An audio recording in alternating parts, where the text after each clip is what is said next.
All right, welcome back. This is Gage Reality, and if you could, please like, comment, and subscribe, and hit the bell notification so you'll know whenever I upload a new video. And go over to Instagram and follow me at Gage_reality.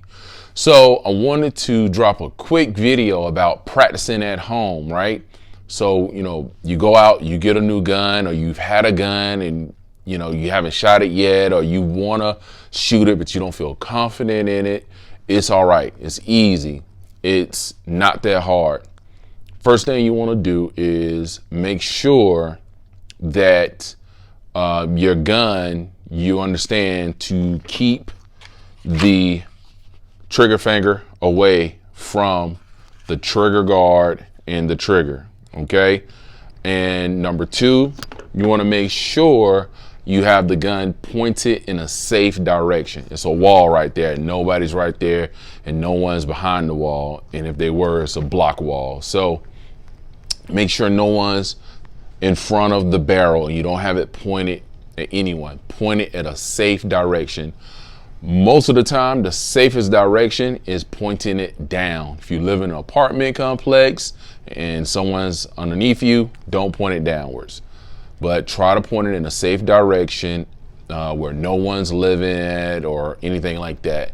Number two, I'm gonna flip it over here. Hit the magazine release, okay? You hit the magazine release, the magazine will come out, okay? And make sure there's no bullets, no ammo in the gun. If there is ammunition in the gun, take all the ammunition out, okay? Lay the magazine down. Now get the gun again. Make sure you do not put your finger on the trigger. When I speak to new shooters, majority of the time, they put their finger on the trigger every time they pick up the gun, every time. And that's one of the habits I have to break them out of. And the thing is, they're new shooters. They're not used to dealing with guns, but for some reason, they got a habit of putting their finger into this hole.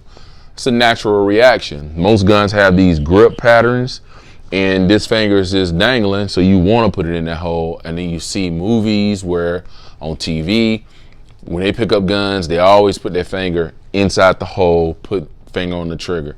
In real life, what happens is when you pick up a gun and put your finger into the trigger guard where the trigger is, 90% of the time, 95% of the time, you're going to pull the trigger and accidentally shoot the gun. Okay. So always, be thoughtful of that. Number two, you want to go ahead, hold the gun, get as high as possible here, finger off the trigger and pull it back. Right? You want to pull it back just to make sure there's no ammunition chambered. And you want to look down the peephole there and you want to rack it a couple times back and forth, making sure nothing comes out, right? Number three, I guess I'm on. You want to make sure that when you rack it, you know how to slide lock. Let the slide lock with this slide release right here. So I'm right-handed, so I can't do it on camera. So what I'll do is I'll try to do it upside down, right? So you just, boom, push it right into that hole. It's not hard at all. A lot of people, they make it much harder than it needs to be. But if you wrap your hand around the slide and pull it back and just use your thumb to push that up, it'll stay, right? Number four, put your finger in the inside to make sure there's no bullets stuck in the barrel, okay? And peep in there again, right? Now you know that your gun is safe and clear. Your magazine is empty. So now put your magazine back down, get the gun, lay it down, and you want to lay it down with the chamber ejection port open, okay? So lay it down where you can see the ejection port open, right? Whenever you lay it down, that side should always be up, all right? Lay it down, get your bullets if your gun was loaded, put those bullets in a box or a bag and take them to the other room. Get all the ammunition away from the area where you're practicing at. That way there's no possible foreseeable way that the gun can accidentally go off while you're practicing, okay? Come back, pick the gun up, finger off the trigger, get as high as possible into this cuff right here as you possibly can. Okay, put the magazine in. Okay, and now you want to just hit this slide release, or you can just simply pull back. Well, it won't do it because the magazine's in. And then just flip that down and it'll release. Okay, now that you have the gun is empty, the magazine's empty, you know it, you verified it, go ahead, make sure you're all the way up, finger off the trigger, right?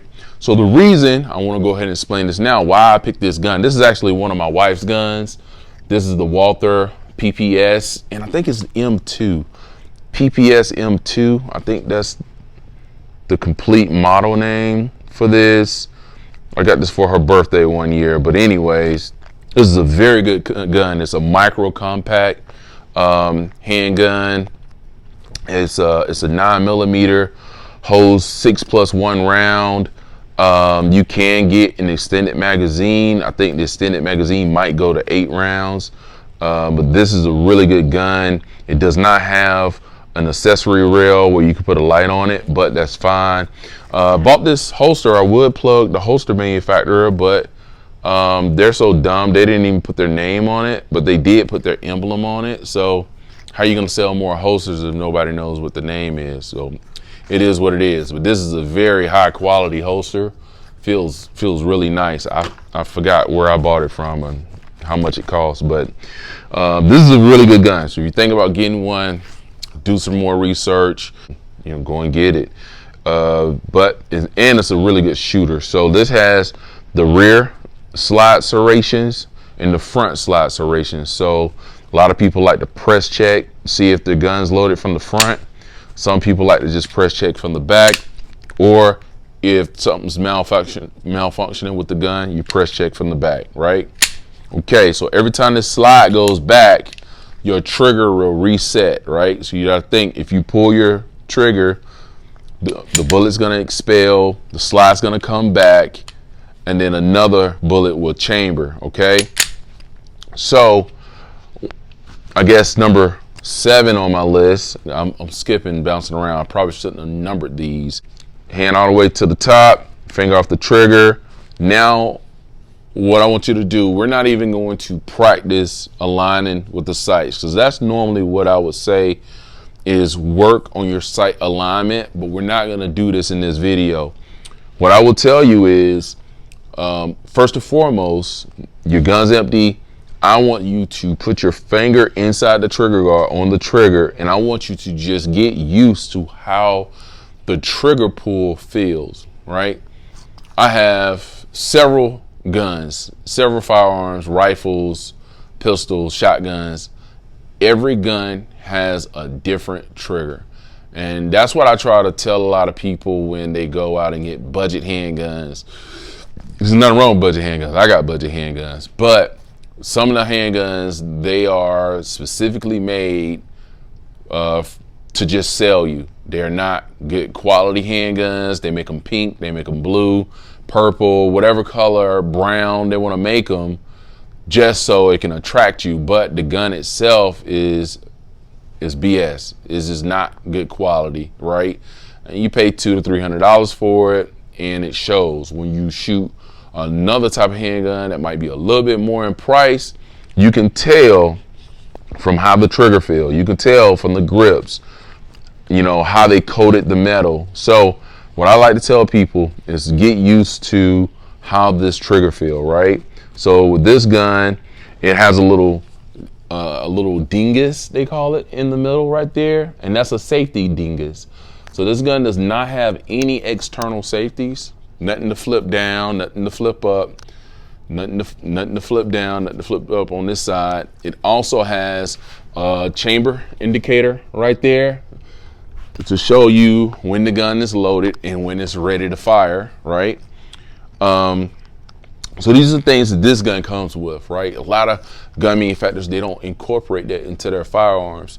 And these things are there for your safety. They're there to help you operate the pistol much proficiently, right? But yeah, go ahead. You're gonna feel that dingus in there, and you just want to feel the trigger, right?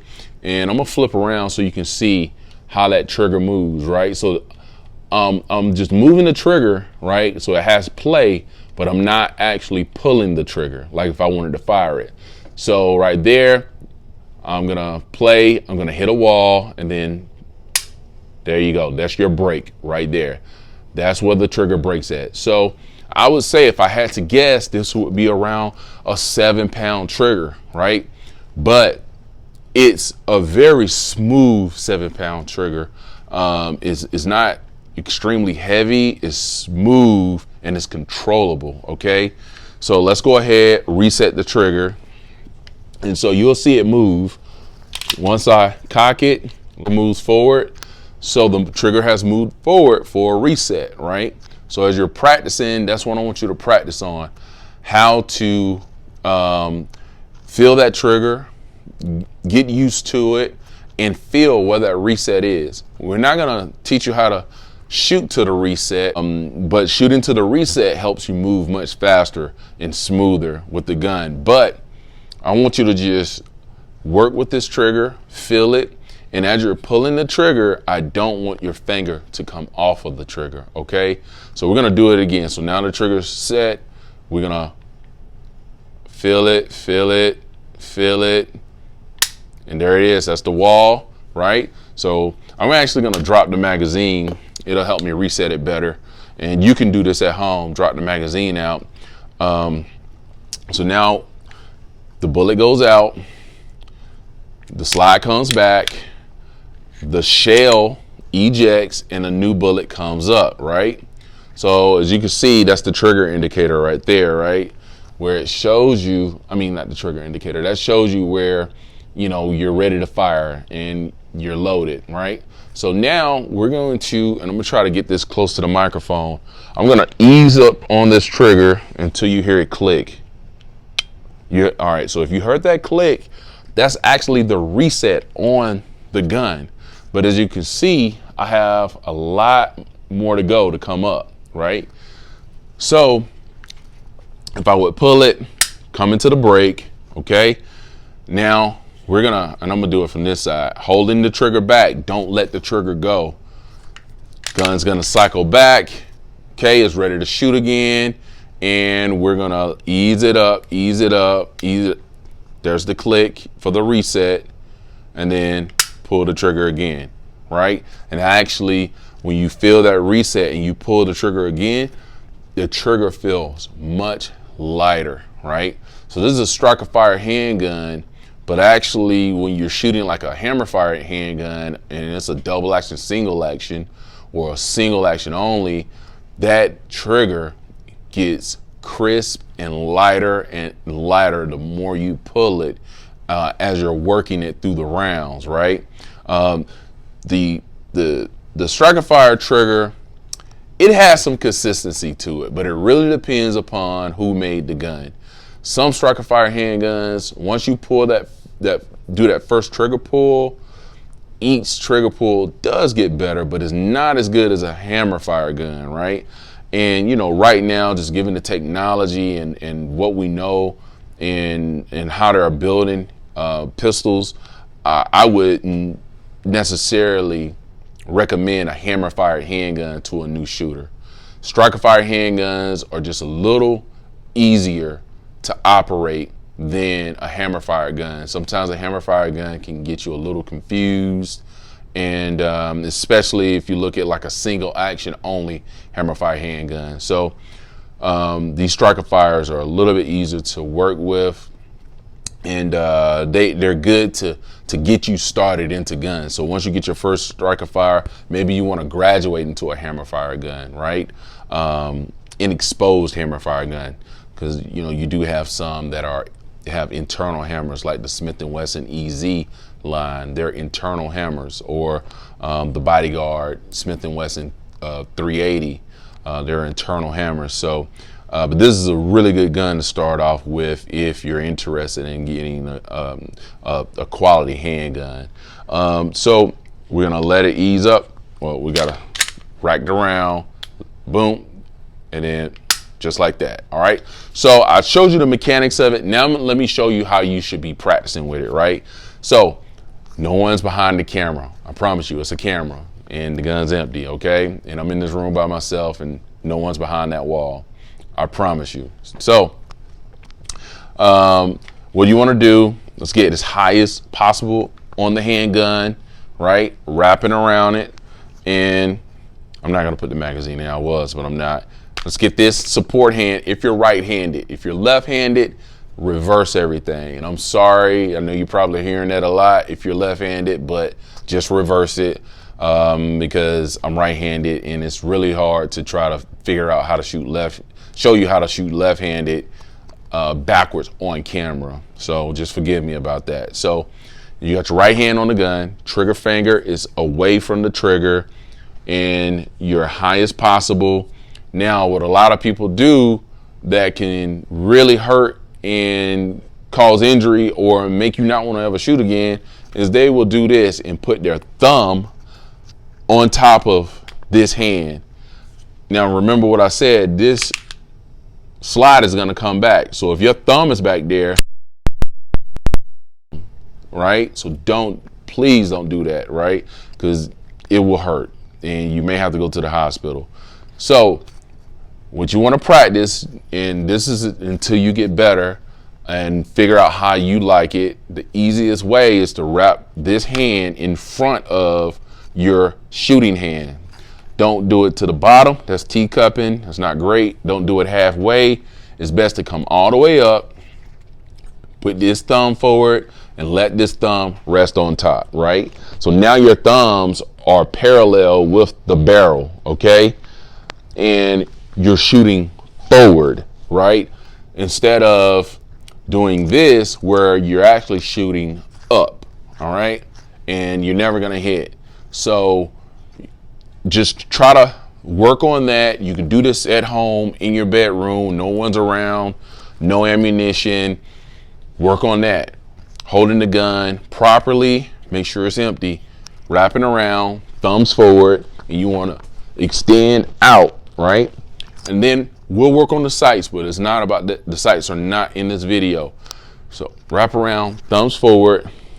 Now you can put your finger into the trigger and feel that trigger, feel it.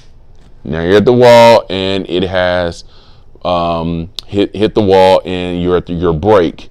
Now keep your finger on the trigger, right? Keep your grip on this gun as high as possible. Don't let your finger off that trigger. Grab your hand, wrap it around, and then just pull it back. Your finger will feel everything that's going on inside of this gun once you do that. Now we're ready to reshoot. Put our hands back to the shooting position, and I want you to ease your finger up until you feel that reset. It's gonna click. You're gonna feel it, and it's gonna change your world, and you're gonna think about shooting guns in a different manner. You're gonna think about the mechanics of the gun, and it's gonna give you more confidence because now you're not waiting on an explosion. You already know when it's gonna happen. So now you're at that reset, stand, boom, back at the wall. Do it again, okay? Come to your reset, boom. So that's your dry fire session, right? Now, I didn't speak about it. Now, a lot of people, they get real bent out of shape when you're dry firing your gun without having ammunition in it. Well, that's the whole point of dry firing.